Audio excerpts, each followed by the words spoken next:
کائنات کے اندر دو مخلوقات ہیں جن کے معصوم ہونے کا عقیدہ رکھنا ضروری ہے، ایک انبیاء علیہم السلام اور دوسرے فرشتے۔ انسانوں میں صرف انبیاء کرام علیہم السلام کے لیے معصوم ہونے کا عقیدہ رکھنا یہ ضروری ہے۔ اور ان کا معصوم ہونے کا مطلب کیا ہے کہ وہ قبل اعلان نبوت بھی معصوم ہوتے ہیں، یعنی پیدا ہونے کے ساتھ ہی وہ معصوم ہوتے ہیں، اور اپنے وصال کے آخری دن تک وہ معصوم ہوتے ہیں، اعلان نبوت سے پہلے بھی اور بعد بھی۔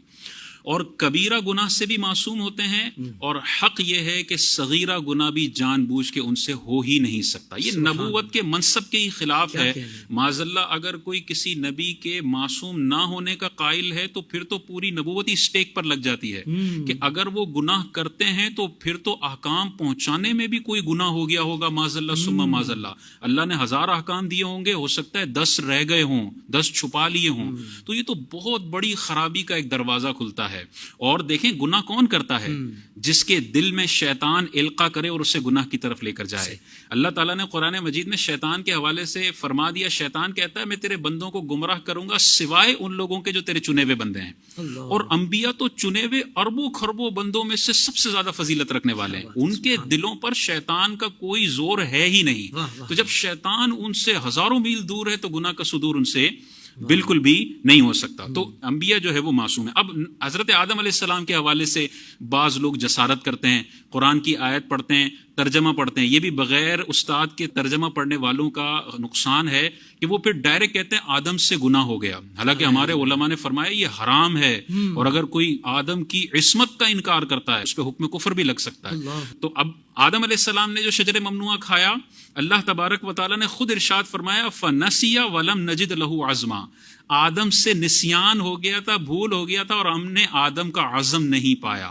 جب اللہ تبارک و تعالیٰ نے ارشاد فرمایا آدم سے بھول ہو گئی تھی، بھولے سے ہو گیا تھا، یا اجتہادی خطا تھی، اجتہادی خطا گناہ نہیں ہے، نسیان گناہ نہیں ہے۔ تو انبیاء سے اس طرح کے جتنے بھی اعمال بتائے گئے ہیں اجتہادی خطا یا نسیان کے تحت ہوئے ہیں، ان پہ گناہ کا حکم لگانا یہ گمراہی ہے، اور اس میں ایمان کو بھی بہت بڑا خطرہ پڑ سکتا ہے۔ بہت اہم ترین سوال تھا اور کمال کا جواب علامہ صاحب نے ارشاد فرمایا ہے۔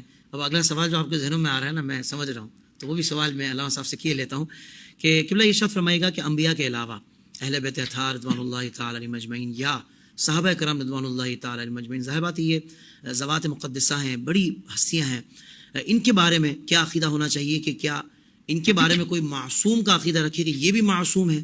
تو اس کے بارے میں کیا حکم ہے شرعی طور پر ارشاد فرمائیں۔ دیکھیں معصوم ہونے کا جیسے پچھلے سوال میں بتایا، انسانوں میں معصوم صرف انبیاء اور رسل ہیں، باقی جتنی بھی مخلوقات ہیں ان کے حوالے سے معصوم ہونے کا عقیدہ نہیں رکھا جا سکتا۔ اعلیٰ حضرت امام اہل سنت نے واضح طور پر ارشاد فرمایا انبیاء رسل کے علاوہ انسانوں میں معصوم نہیں ہے کوئی، جو کسی صحابی یا ولی کو معصوم مانے وہ اہل سنت والجماعت سے خارج ہے۔ یہ واضح عقیدہ ہے۔ اب معصوم نہیں ہے تو کیا مطلب ہم کوئی گناہ کا عقیدہ ان کے لیے رکھتے ہیں کہ وہ گناہ کرتے ہیں؟ نہیں، ایک لفظ ہوتا ہے محفوظ گناہوں سے اور ایک ہوتا ہے معصوم گناہوں سے۔ گناہوں سے معصوم ہونا انبیاء کا خاصہ ہے، اور گناہوں سے محفوظ ہونا صحابہ، اہل بیت اور اولیاء اللہ کا خاصہ ہے۔ یہ اولیاء اللہ ہیں جنہیں اللہ تبارک و تعالیٰ، ان کے اندر گناہ کرنے کی طاقت بھی ہوتی ہے، شیطان وسوسہ بھی ڈال سکتا ہے، ان کے لیے گناہ کرنا کوئی محال شرعی نہیں ہوتا، اس کے باوجود بھی اللہ تبارک و تعالیٰ اتنے بیریئرز ڈال دیتا ہے اور ان بندوں کو گناہوں سے محفوظ رکھ لیتا ہے۔ تو یہ محفوظ ہیں اللہ کے نیک بندے، لیکن معصوم نہیں ہیں۔ معصوم ہونا انبیاء کا خاصہ ہے۔ سبحان اللہ، سبحان اللہ۔